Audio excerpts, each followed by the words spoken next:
శివానందలహరి 85వ శ్లోకం.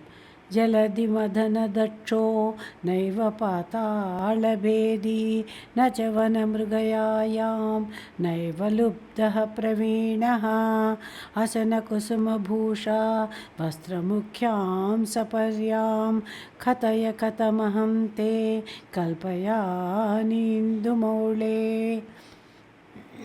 తాత్పర్యము: చంద్రశేఖరుడైన ఓ పరమేశ్వర, నేను పాలసముద్రాన్ని మదింపగల సమర్థుణ్ణి కాను. అందువల్ల నీకు ఆహారంగా కాలకూట విషాన్ని సమర్పించలేను. పుష్పముగా నీకు కల్పవృక్ష పుష్పాన్ని సైతము సమర్పింపలేను. నేను పాతాళలోకాన్ని భేదింపగల శక్తి కలవాడిని కాను. అందువల్ల నీకు ఇష్టమైన సర్పముని తెచ్చి నీకు అలంకారంగా సమర్పించలేను. నేను అడవులలో తిరిగి వేటాడే నేర్పుగల వేటగాడిని కాను. అందువల్ల వేటాడి తెచ్చి నీకు వస్త్రంగా గజ చర్మాన్ని కానీ వ్యాఘ్ర చర్మాన్ని కానీ సమర్పింపలేను. మరి నీకు నేను ఏ విధంగా ఆహారము, భూషణము, వస్త్రము సమర్పింపగలనో చెప్పు. ఇటువంటి ఏమీ నేను ఇవ్వలేకపోయినా నా యందు దయతో నీవు కరుణించు అని తాత్పర్యం. వివరణలోకి వెళితే, దేవతలను పూజించేటప్పుడు వారికి షోడశోపచారాలు చేయాలి. అంటే 16 రకాల ఉపచారాలు. అవి ఆవాహనం, ఆసనం, పాద్యం, అర్ఘ్యం, ఆచమనీయం, స్నానం, వస్త్రం, యజ్ఞోపవీతం, గంధం, పుష్పాలంకరణ, ధూపం, దీపం, నైవేద్యం, తాంబూలం, నమస్కారం, ప్రదక్షిణం అనేవి షోడశోపచారాలు. వీటిలో ముఖ్యంగా నైవేద్యం, పుష్పం, వస్త్రం, ఆభరణం సమర్పించాలి. కానీ శివుణ్ణి పూజించే వేళలో పై ఉపచారాలు సమర్పించడంలో తనకు చిక్కులు ఎదురవుతున్నాయని శంకర భగవత్పాదులు ఈ శ్లోకంలో ఈశ్వరునికి నివేదించుకున్నారు. శివునికి నైవేద్యం పెట్టేటప్పుడు ఆయనకు ఇష్టమైన కాలకూట విషాన్ని కానీ లేదా అమృతాన్ని కానీ ఆహారంగా సమర్పించాలి. అంటే తిరిగి పాల సముద్రాన్ని మదించి విషాన్ని కానీ అమృతాన్ని కానీ తేగలగాలి. ఆ పని తన వల్ల కాదని శంకరులు ఈ శ్లోకంలో విన్నవించుకున్నారు. అందువల్ల ఈశ్వరునికి ఆహారం సమకూర్చలేనని తన నిస్సహాయతను వెలిబుచ్చారు. ఇంకా పుష్పమును అలంకారంగా సమర్పించాలి. ఈశ్వరుడు కల్పవృక్ష పుష్పాలను ధరిస్తాడు.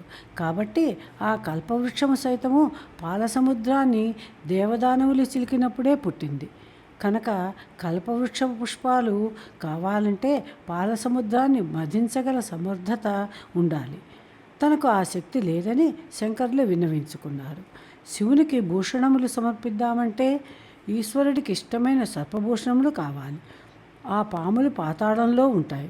కాబట్టి సర్పములను భూషణములుగా సమర్పించాలంటే పాతాళాన్ని భేదించి పాములను పట్టి తీసుకురావాలి. ఆ సమర్థత తనకు లేదని శంకరులు తన నిస్సహాయతను వెలిబుచ్చారు. పోనీ శివునికి వస్త్రమనే ఉపచారం చేయాలంటే ఈశ్వరుడికి ఇష్టమైన గజ చర్మాన్నో వ్యాఘ్ర చర్మాన్నో తేవాలి. ఆ పని చేయాలంటే మంచి వేటగాడై ఉండాలి.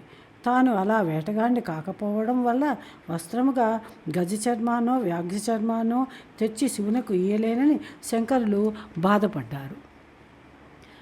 మహాదేవా, మరి నన్ను ఏం చేయమంటావో నీవే చెప్పు అని శివుడినే శంకరులు అడిగారు.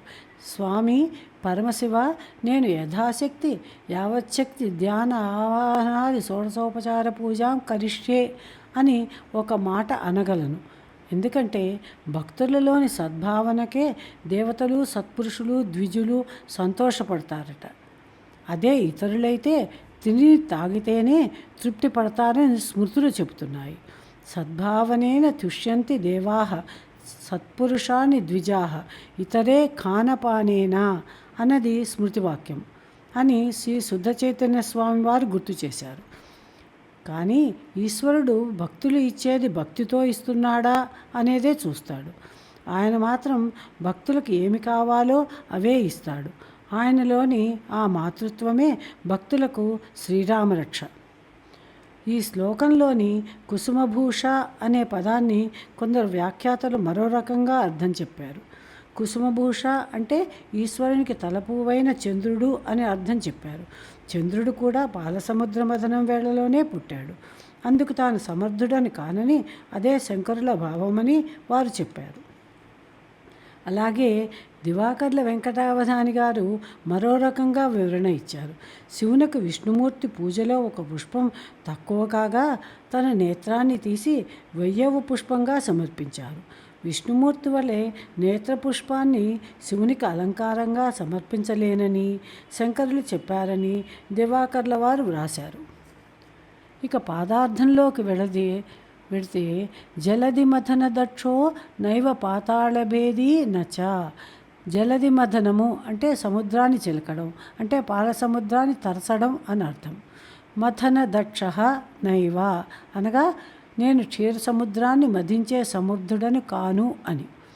పాతాళభేది అనగా పాతాళలోకాన్ని భేదించగల శక్తి గలవాణ్ణి కూడా నచ అనగా కాను అని అర్థం. తనకు సముద్రమును మదించే శక్తి కానీ పాతాళాన్ని భేదించే శక్తి కానీ లేదు అని అర్థం. వనమృగయాయాం నైవలుబ్ధ ప్రవీణ. వనమృగయాయాం అంటే అడవిలో వేటాడడంలో ప్రవీణ అనగా నేర్పుగల, లుబ్ధ నైవ బోయవాణ్ణి కానే కాను అని అర్థం. తనకు వేట చేత కాదని శంకరుల కథనం. అసన కుసుమభూషా వస్త్రముఖ్యాం సపర్యాం కథం కల్పయాని. సపర్యాం అంటే ఉపచారము అని అర్థం. ఈశ్వరునికి తాను ఉపచారాలు చేయడం ఎలాగో తెలియడం లేదని శంకరులు చెప్పుకున్నారు. అసన అనగా ఆహారం. శివుని ఆహారం గరళకోట విషము. అసన సపర్య అంటే శివునికి కాలకోట విషాన్ని ఆహారంగా నైవేద్యం సమర్పించడం. అది ఎలా సాధ్యం అని శంకరులు ప్రశ్నించారు. సముద్రమథనం చేసి కాలకూట విషాన్ని తెచ్చి ఇవ్వలేనని భావం. అలాగే కుసుమభూష అంటే పుష్పాలంకారం. శివుడు ధరించే కల్పవృక్ష పుష్పాలు కూడా పాలసముద్ర మథనం వేళలోనే పుట్టాయి. కల్పవృక్షం అప్పుడే కదా పుట్టింది. అందుకని ఆ పుష్ప సమర్పణ కూడా తాను చేయలేనని శంకరులు తన అసమర్థతను చెప్పుకున్నారు. ఇక భూష అంటే అలంకార సమర్పణం. శివుడికి నచ్చిన, అతడు మెచ్చిన భూషణం సర్పం. పాతాళాన్ని భేదిస్తే కానీ ఆ సర్పం లభించదు. తనకు ఆ సమర్థత లేదని మరెలా ఆ సర్పభూషణాన్ని సమర్పించగలని శంకరుల ప్రశ్న. తర్వాత వస్త్ర సమర్పణం చేయడం అదెలా అని శంకరులు ప్రశ్నించారు. శివుడు ధరించే వస్త్రము గజ చర్మం. నేను బోయవాడని కానని గజ చర్మం కావాలంటే ఏనుగులను వేటాడి చంపాలి. కాబట్టి శివునికి కావలసిన వస్త్రాన్ని తేలేనని శంకరుల విన్నపం. కథయ కథమహం తే కల్పయా నీందుమౌళే. ఇందుమౌళే అన్నది సంబోధన, ఈశ్వర అని పిలుపు. అహం అనగా నేను, కథం అనగా ఏ విధంగా, కల్పయాని అంటే సమకూరుస్తానో, కథయ అనగా చెప్పు అని శంకరులు శివుణ్ణి ప్రశ్నించారు. ఈ పరిస్థితులలో ఏ విధంగా నీకు ఆహారం, పుష్పం, అలంకారం, వస్త్రం నేను సమర్పించగలనో చెప్పమని ఈశ్వరుణ్ణి అడిగారు. స్వామి, నీకు ఉపచారాలు చేసే శక్తియుక్తులు నా వద్ద లేవు. నన్ను మన్నించి నేను సమర్పించిన నమస్కారం వంటి ఉపచారాలతోనే సరిపెట్టుకుని నన్ను కరుణించమని సారాంశం. 85వ శ్లోక విశ్లేషణం సమాప్తం. ఓం నమః శివాయ.